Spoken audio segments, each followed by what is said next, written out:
So my daughter gives me this gift. She makes for me by hand a sleep mask because she knows I love to take naps. And in California, when it's always sunny, it's hard to take a nap in the middle of the afternoon.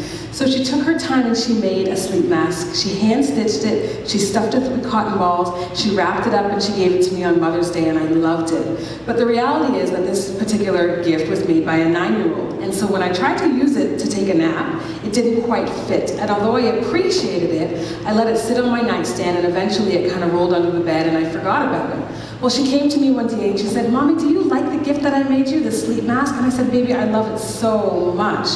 Then she said, "Well, Mommy, then why is it sitting under the bed covered in dust?" And I realized that she had a point. If I really loved this gift that she had given me, even if it didn't fit, I probably would have taken more care of it.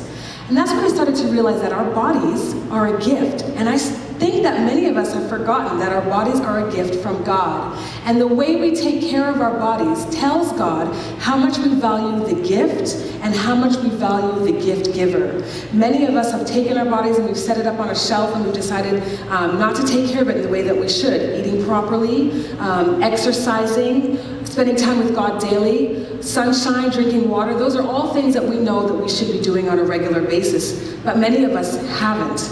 And one of the reasons that we haven't is because we haven't received our wake-up call. Or we've received our wake-up call, but we've hit the snooze button. And let me explain to you what that means.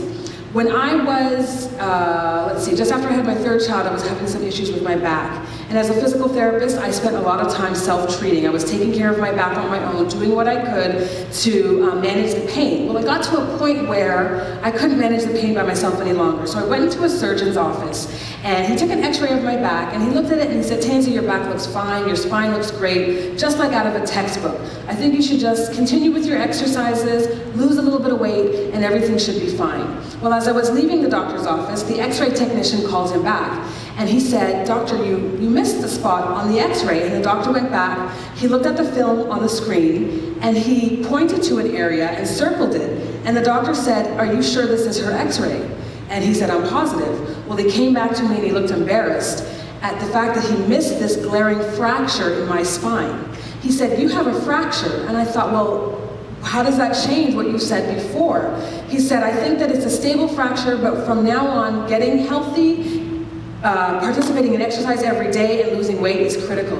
At that place, I realized that I had my wake-up call. I was at a fork in the road and I had to make a decision to continue doing what I had always been doing, which was neglecting the gift that God had given me, or I could start to make changes and really take care of my body.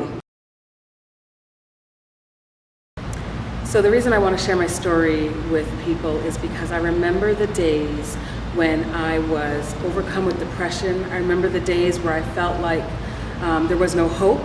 I remember feeling insecure, and I also remember feeling like I could never get out of that spiral of depression and insecurity and anxiety. And then God showed me there was a way out. There was a way for me to achieve my personal goals, my health and fitness goals. There was a way for me to be happy and to enjoy my family to the fullest. And I want to share that with as many people as possible so that they can appreciate the blessings of their lives and to experience what it's like to be healthy and to be strong and to achieve some of their personal health and fitness goals.